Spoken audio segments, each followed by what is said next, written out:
How's it going, everyone? Theme Park Tracker here with an exciting update on Wonder Woman Flight of Courage at Six Flags Magic Mountain.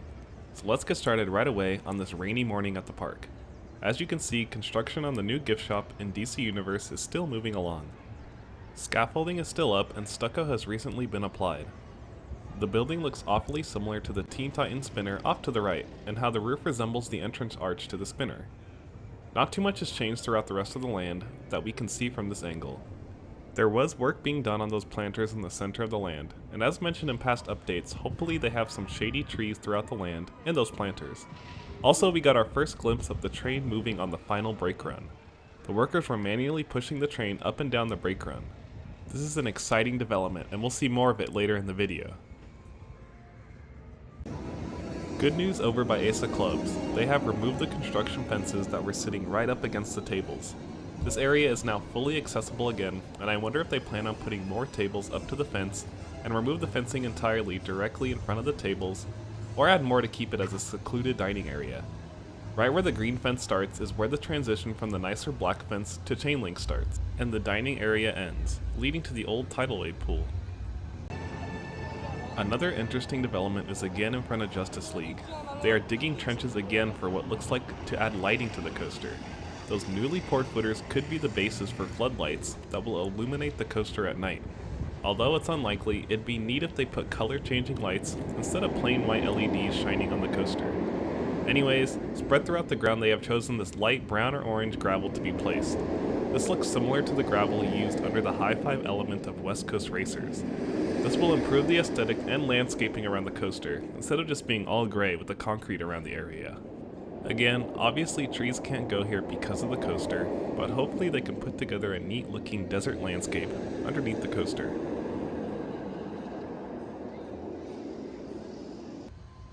Here's another look at the fence progress over by Riddler's exit.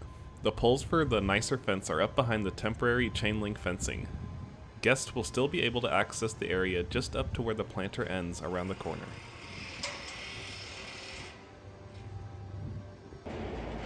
Work also continues on the lift hill for the coaster. They were still drilling away up on the catwalks and most likely installing sensors and other electrical equipment needed before test runs can begin.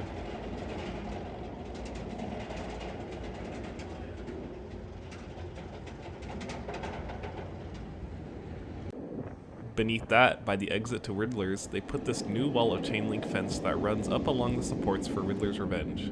The fencing has the smaller gaps too, which make it extremely difficult for someone to climb up it.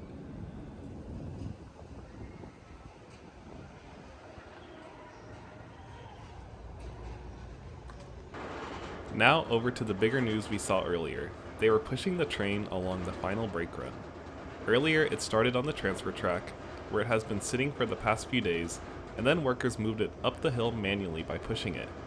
Their final goal seemed to be the first block section of the final run, right before the transfer track block. Not sure the reasoning behind this, but my guess would be to authorize the sensors and make sure they are reading correctly on the brake run, making sure they will actually detect the train when testing eventually does happen. We don't want the first test to commence and then the train flies through the brakes and station, potentially damaging parts.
Off to the rest of the park, in front of Katie's Kettle, the park must have saw the last few updates, and they finally drilled the holes through the center of the picnic tables, for the umbrellas. They are still using the sponsored ones, but overall it's a nice change. The old blue tables that were here didn't quite match the area, and these better fit. Over by Jetstream, they are now painting these red poles to match the fence and arch that was recently painted off to the right. In the last update, only a portion of the arch was painted.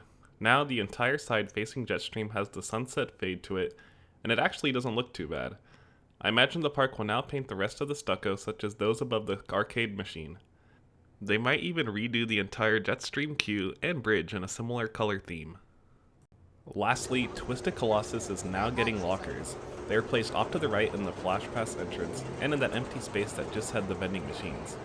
I doubt these will be free lockers like Universal does, in order to increase riders per hour. There simply isn't enough for everyone in the queue, and the space is too small to have everyone exiting grab their stuff and people entering put their stuff in. These lockers also look used and are most likely taken from Batman the Ride. Well, that's all for this update. Thank you so much for watching, and please like and comment on the video if you enjoyed.